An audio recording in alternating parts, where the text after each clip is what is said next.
오늘부터 우리가 역대상 말씀을 한 달간 나누게 되었습니다. 아마 여러분들이 큐티를 통해서 지금 계속 역대상 말씀을 묵상하고 있을 텐데요. 좀 어렵지 않습니까? 도대체 어떻게 묵상하라는 건지, 나오는 건 이름밖에 없고, 도대체 여기서 어떻게 하나님의 메시지를 우리가 찾아야 되는지 참으로 어렵습니다. 특별히 우리가 성경을 읽다가 보면은 이름이 나오는 이 족보 부분이 참 와닿지가 않죠. 읽으면 졸립고, 그렇다고 성경인데 안 읽을 수는 없고, 정말 힘들게 족보가 나오는 부분들을 우리가 읽고 넘어가게 됩니다. 그런데 오늘 우리가 이 족보, 역대상은 특별히 이 족보가 굉장히 길게 나오죠. 1장부터 9장까지 나옵니다. 왜 이렇게 족보를 길게 설명하고 있을까? 길다라는 것은 그 안에 메시지를 담고 있는 것인데, 도대체 무슨 메시지가 있길래 1장부터 9장까지 긴 말씀을 족보로 우리에게 주고 있을까? 오늘 한번 그것에 대해서 말씀을 나눠보고자 합니다. 저의 사역의 경력 가운데 잠깐이었지만 보라카이 한인교회에서 사역을 했던 때가 있었습니다. 근데 그곳에 얼마 있진 않았지만 그곳에 살아가는 분들의 좀 고충을 들어보니까 자녀들과의 이 커뮤니케이션이 어려운 부분들이 있다라는 것을 보게 되었습니다. 아이들은 대부분 그 보라카이에서 태어나서 자란 아이들이고요. 부모님들은 한국에서 있다가 이제 보라카이에 가서 새로운 사업과 이제 직장을 다니고 있는 그런 분들입니다.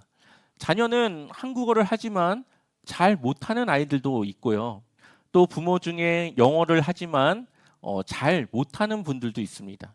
그러다 보니까 자녀는 커갈수록 영어가 익숙해지고 부모는 더욱더 이 한국어에 익숙하니 자녀가 하는 영어가 이 부모에게 와닿지 않는, 그래서 소통을 하려고 해도 잘 소통이 되지 않는 그러한 가정들이 있습니다. 그렇게 소통이 어려워지면은 이제 자녀와의 관계가 멀어지기도 하고, 때로는 이 자녀가 부모를 무시하기도 합니다. 이것은 보라카이뿐만 아니라 대부분의 이민 가족들, 뭐 재미교포 2세라던가 제일교포 2세를 가지고 있는 그런 외국에 살아가는 분들의 대부분의 고충이 그렇습니다. 자녀가 커갈수록 소통이 되지 않는, 아이들은 한국어보다 그 나라어가 더 익숙한 그러한 환경에 있게 되는 것이죠. 그러다 보니까 이 아이들이 정체성에 대한 혼란이 옵니다. 나는 한국인인가? 미국인인가? 나는 한국인인가? 일본인인가? 외모는 한국인인데 익숙한 문화와 언어는 미국에 있기 때문에 이 정체성의 혼란이 오게 되는 것이죠. 이것은 비단 그들의 문제가 아니었습니다. 바벨론에 있다가 돌아왔던 유다 이 2세들에게, 2세 혹은 3세들에게도 그러한 정체성에 대한 문제가 있었습니다. 지금 귀환을 했지 않습니까? 바빌론의 포로로 갔다가 다시 고레스 왕의 칙령을 통해서 유다로 왔습니다. 많은 사람은 아니었지만 그래도 그 사람들이 뭔가의 사명을 가지고 부모님들을 통해서 다시 유다로 돌아가야 된다라고 하는 그 말씀을 따라 이 유다로 돌아왔습니다. 근데 이 사람들이 유다가 아니라 바빌론에서 태어났고 바빌론의 언어를 쓰고 그 나라의 문화와 종교와 생활 양식에 익숙해져 있는 이들이 유다에 왔습니다.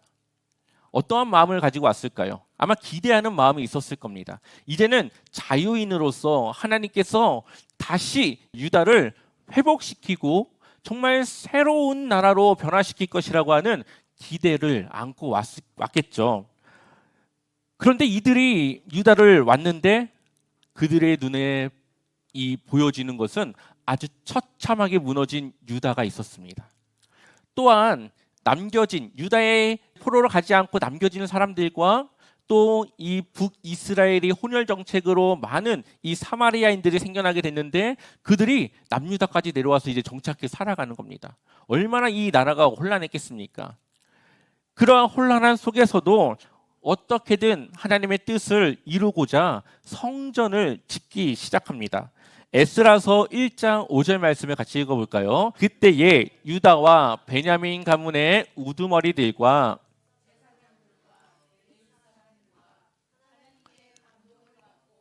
예루살렘으로 올라가서 주님의 성전을 지으려고 하는 모든 사람이 길을 떠날 채비를 하였다. 아멘. 이들이 무엇을 준비하고 길을 떠납니까? 성전을 지을 준비를 하고 그 생각으로 길을 떠났습니다. 그런데 성전을 짓는 것이 쉽지가 않았습니다. 사마리아인들, 북이스라엘 사람들의 방해, 또한 이 방해 속에서 성전을 짓는데 성전을 짓다 보니까 뭐가 힘들어요? 생계가 힘들어요. 그러니까 성전을 짓는 것도 중요한데 생계도 유지해야 되니까 이들의 마음속에 갈등이 일어납니다.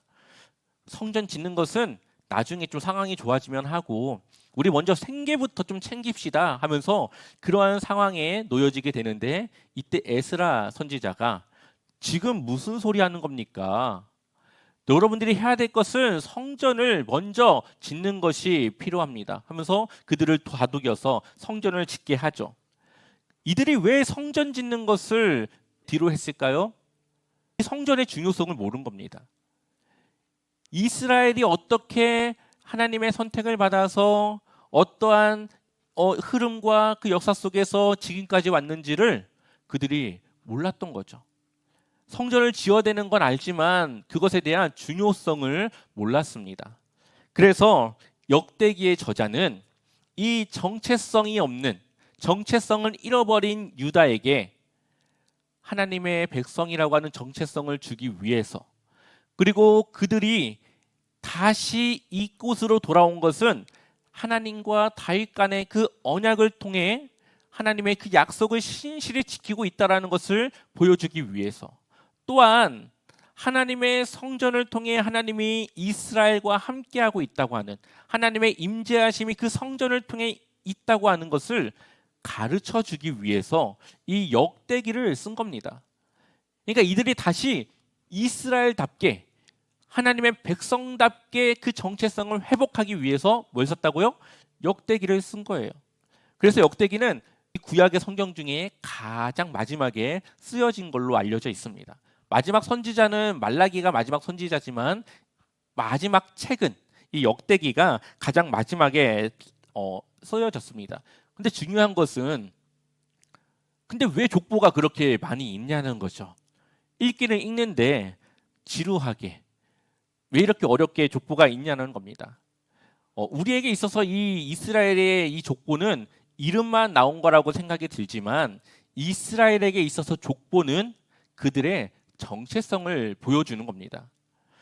내가 누구의 혈통인지, 내 조상에 누가 있는지, 하나님이 아브라함과 어떠한 약속을 했고 모세를 통해 어떠한 일을 이루셨고 그들이 가나안 땅에 들어와서 다윗이라고 하는 아주 굉장한 왕을 세워서 하나님과 언약을 맺고 솔로몬을 통해 성전을 짓고 하는 이 내용이 다 어디 들어있습니까? 족보에 들어있는 거예요. 족보에서 설명하진 않지만 다윗이라는 왕의 이름, 솔로몬이라고 하는 왕의 이름, 그것을 통해 이들은 다윗은 하나님과의 그 언약, 솔로몬은 성전을 지었고 아브라함은 우리의 조상이고 이런 것들이 다 이 족보 안에 들어있는 겁니다.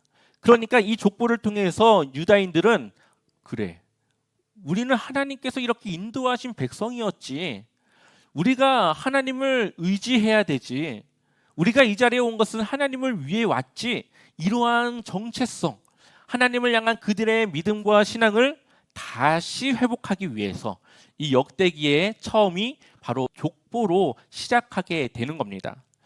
근데 족보의 시작이 어디서부터 시작인지가 중요합니다. 우리 한번 1절 말씀 한번 볼까요? 1절을 보면 누구부터 시작합니까? 아담으로부터 시작합니다. 보통 이스라엘이 말할 때 아브라함의 하나님, 이삭의 하나님, 야곱의 하나님이라고 말을 하죠. 그런데 이 역대기의 저자는 지금 아담으로부터 시작합니다. 아담 위에는 누가 있습니까? 하나님이 있죠. 하나님이 아담을 만드셨고 그 아담으로부터 지금 누구까지 오는 거예요? 이스라엘까지 오는 거예요. 그런데 이스라엘까지 오는 이 계획이 언제부터 있었다라는 것을 보여줍니까? 하나님께서 아담을 창조하기 전부터 그 계획이 세워졌고 그 계획이 쭉 와서 이스라엘을 택하는 것까지 모든 것이 하나님의 계획과 그 선택과 인도하심이 있었다라는 것을 지금 보여주고 있는 것입니다. 그러니 창조주 하나님이 온 세상의 하나님이시지만 그 중에서 특별히 누굴 선택했습니까? 이스라엘을 선택했다. 우리 이 이스라엘 선택했다. 이것을 지금 이 아담이라고 하는 시작으로부터 보여주고 있습니다. 그렇다면 아담에서부터 노아까지 전체 몇 명인지 한번 세볼까요? 몇 명이죠? 아담에서부터 노아까지 10명입니다. 물론 셈과 함과 야벳은 있지만 그들은 노아의 자녀들이었죠. 그러니까 노아까지 끊으면 10명인데요. 아마 그 안에 더 많은 사람들이 있었을 겁니다. 그런데 여기를 10으로 끊은 이유는 이유가 있는 거죠. 의미가 있는 겁니다. 10이라고 하는 숫자는 완전수죠. 7도 완전수입니다. 그렇다면 그 이름 보시면 아담에서부터 노아까지가 10명인데 7번째와 10번째가 중요한 인물로 들어가 있습니다. 7번째가 누굽니까? 에녹이죠. 에녹은 어떤 사람입니까? 하나님과 동행했고 죽음을 보지 않고 하나님께로 간 인물입니다. 노아는 누굽니까? 당대의 의인이었고 하나님께서 심판을 하시지만 노아의 가족을 구원하셔서 새로운 인류를 시작했습니다. 그러면 이 두 사람을 통해서 지금 주는 메시지가 있는 겁니다. 지금 돌아온 유다에게 주는 메시지는 하나님께서 에녹과 같이 유다가 누구와 동행하길 원해요? 하나님과 동행하길 원하고 또한 노아로부터 새로운 인류가 시작한 것처럼 유다, 돌아온 귀한 이 유다를 통해 새롭게 이스라엘이 시작되기를 원한다라는 것이 바로 이 이름 안에, 이 족보 안에 들어가 있는 겁니다. 그래서 우리가 보면은 그냥 족보지만 이들이 볼 때는 이들이 보는 생각과 사고와 이 책을 보는 눈은 바로 그렇게 책을 보기 때문에 그것이 들어오는 것이죠. 여기에는 우리에게도 던지는 메시지가 있습니다. 아담은 모든 인류의 조상입니다. 그렇다고 하는 것은 우리 위로 올라가면 누가 있습니까? 아담이 있습니다. 이스라엘에게 주었던 그 메시지는 결국 이어져서 우리에게까지 오는 겁니다.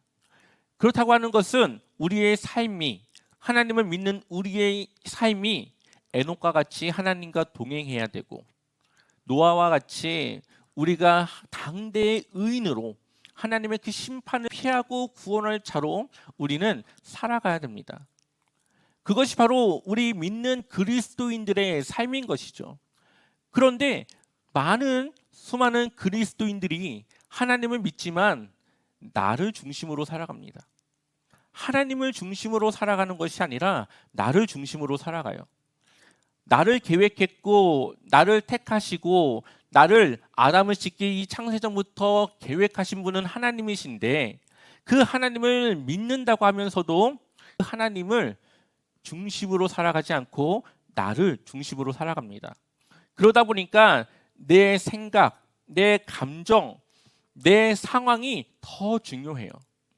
그래서 내가 기뻐하지 않으면 별로 내 생활이 행복하지 않다 느껴지고 내 상황이 넉넉하지 않으면 하나님이 나와 함께하고 있다는 것을 내가 자각하지 못하고 내 기쁨이 있어야지만 내가 무언가 하나님의 은혜를 받고 살아가고 있다라고 생각을 합니다.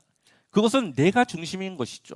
하지만 수많은 그리스도인들과 성경에 나오는 믿음의 사람들을 보게 되면은 환난이 있었고 어려움이 있었고 그들의 상황이 녹록지 않았지만 그들은 하나님과의 깊이 있는 교제와 그 만남 속에 그 삶을 기쁨으로 살아가는 것을 보게 됩니다.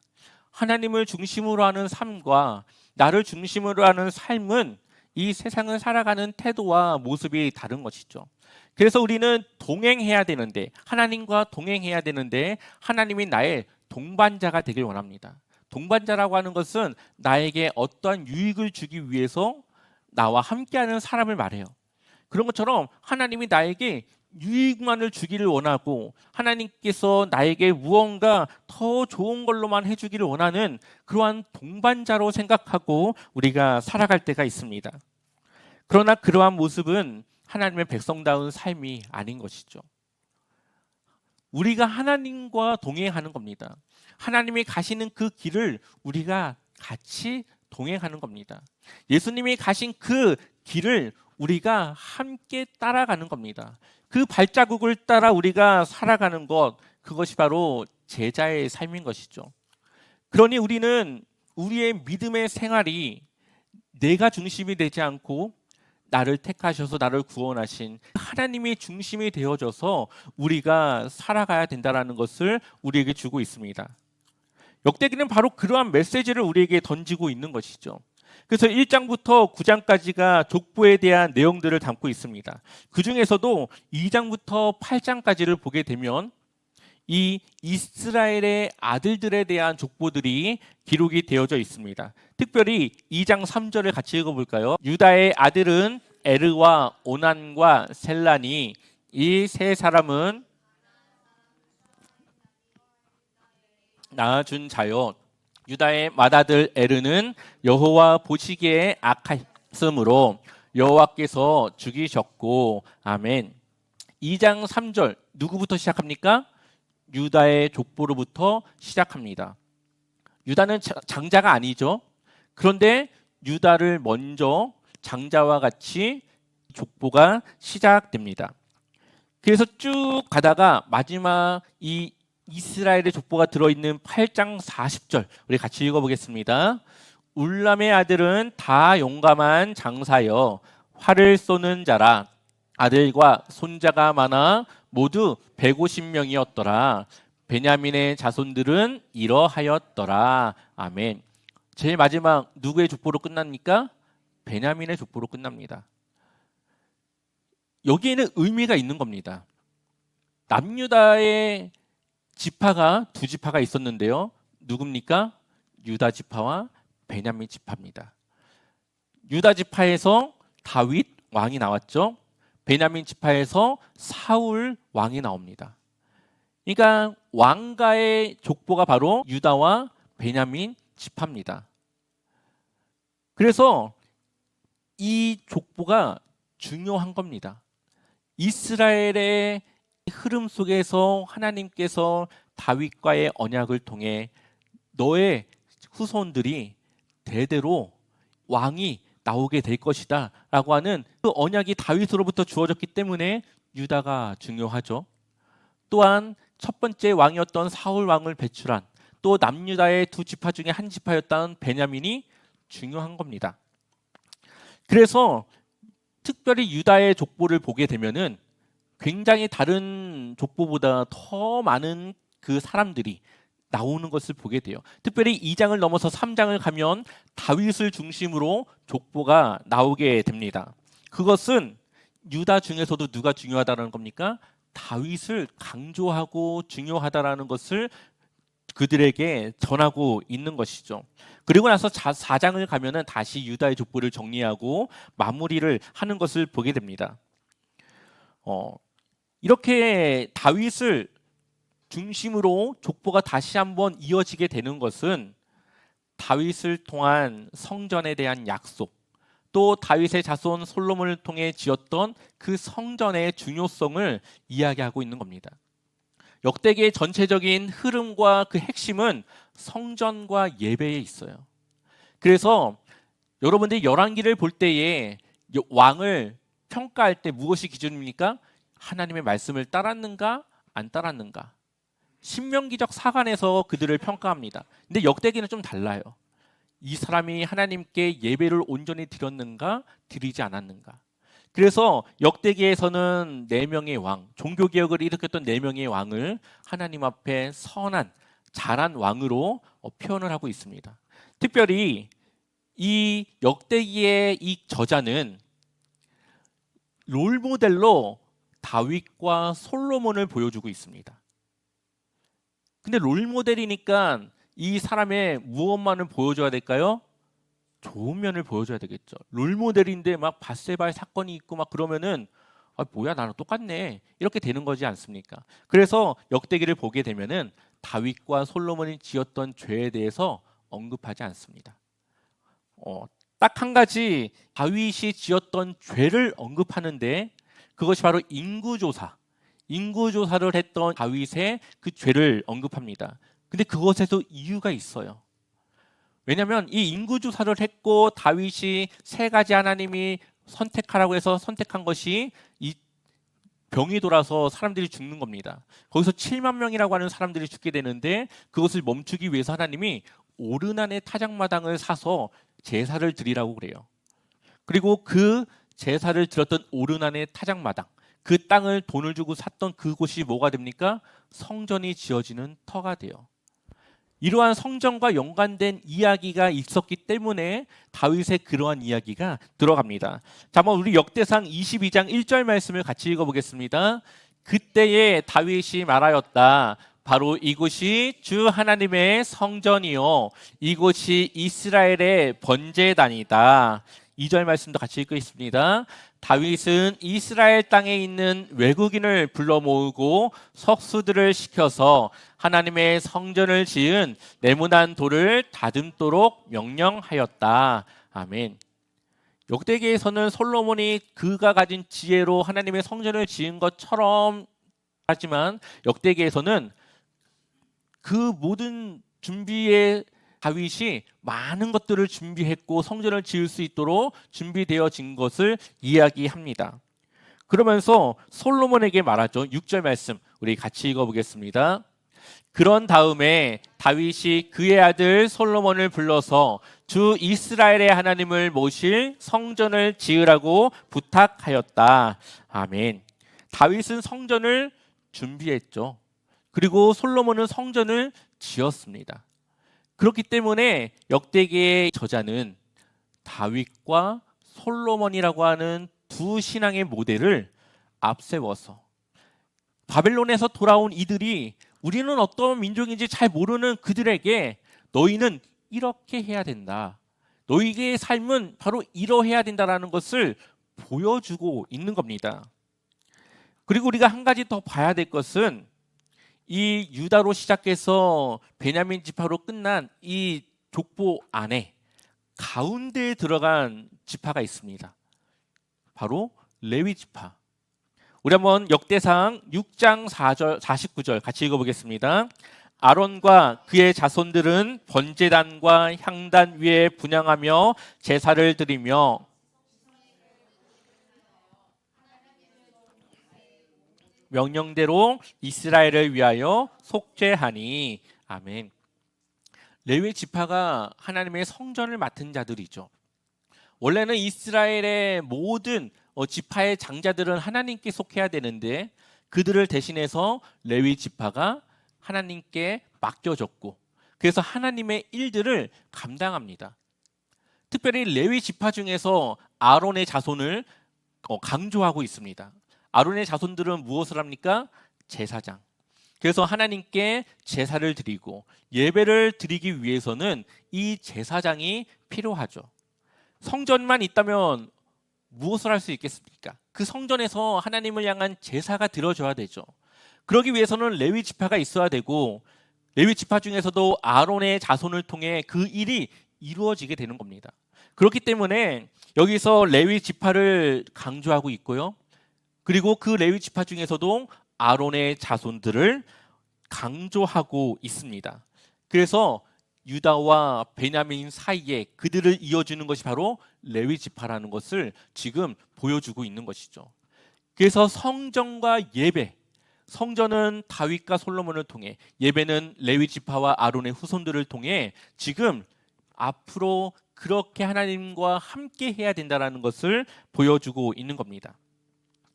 역대기 저자는 하나님에 대해서 잘 알지 못하는 바벨론 2세들에게 하나님이 택하신 백성이며 또 그들이 하나님 앞에 온전히 다시 세워지기 위해서 성전과 그 성전에서 드려지는 예배를 강조하고 있습니다. 그 이유는 성전은 하나님이 임재하는 곳입니다. 물리적으로 하나님이 그곳에 임재하는 것은 아니지만 그 성전을 통해 하나님이 이스라엘과 함께 하고 있다는 것을 상징하는 것이죠. 또한 예배는 하나님과의 관계를 회복하는 겁니다. 하나님과의 만남이 예배를 통해 이루어지게 됩니다. 그렇기 때문에 이 예배가 얼마나 중요한지 우리에게 보여주고 있습니다. 그리고 성전과 예배라고 하는 것은 결국 예수 그리스도로 연결됩니다. 예수 그리스도는 성전이시죠. 또한 예수 그리스도를 통해 하나님과 우리의 막혔던 담이 허물어졌고 관계를 회복하게 됩니다. 결국은 이 두 가지의 핵심 메시지는 예수 그리스도와 연결이 돼서 우리에게 무엇이 중요한지 그러한 메시지를 던지고 있는 겁니다. 그런데 이러한 하나님의 계획과 일들은 갑자기 생겨난 것이 아니라 아담을 짓기 이전부터 하나님의 계획 안에 있었고 그 계획에 우리가 포함되어져 있으며 하나님의 계획은 우리를 구원하시기로 하셨고 우리가 하나님을 믿는 믿음을 가지고 살아갈 수 있도록 우리를 계획했다라는 것을 이 족보를 통해 우리에게 보여주고 있습니다. 그러니 우리가 누구를 중심으로 살아가야 되겠습니까? 하나님을 중심으로 살아가야 되죠. 우리를 구원하신, 우리를 사랑하신, 우리를 위해서 예수 그리스도를 이 땅에 보내주신 하나님의 중심으로 우리가 살아가야 됩니다. 그러기 위해서 우리가 하나님의 거룩한 성전이 되어줘야 되고 그러기 위해서 우리의 삶이 하나님을 예배하는 예배자의 삶이 되어줘야 되는 겁니다. 그런데 우리의 삶이 때로는 그러한 하나님의 원하심과 다르게 살아갈 때가 있죠. 이제 우리가 해야 될 것은 다시 하나님을 예배하는 삶, 하나님의 뜻을 따라 하나님을 위해 살아가는 예배자의 삶으로 우리가 살아가야 되고 하나님의 거룩한 성전으로 살아가기 위해서 하나님의 말씀으로 거룩하게 우리는 살아가야 됩니다. 그것이 우리가 하나님을 믿는 믿음의 사람으로서 살아가야 될 삶이라는 거죠. 우리의 한 주간의 삶이 바로 이렇게 하나님의 거룩한 성전으로 또 하나님을 예배하는 예배자의 삶으로 우리가 그렇게 살아가기를 축원합니다.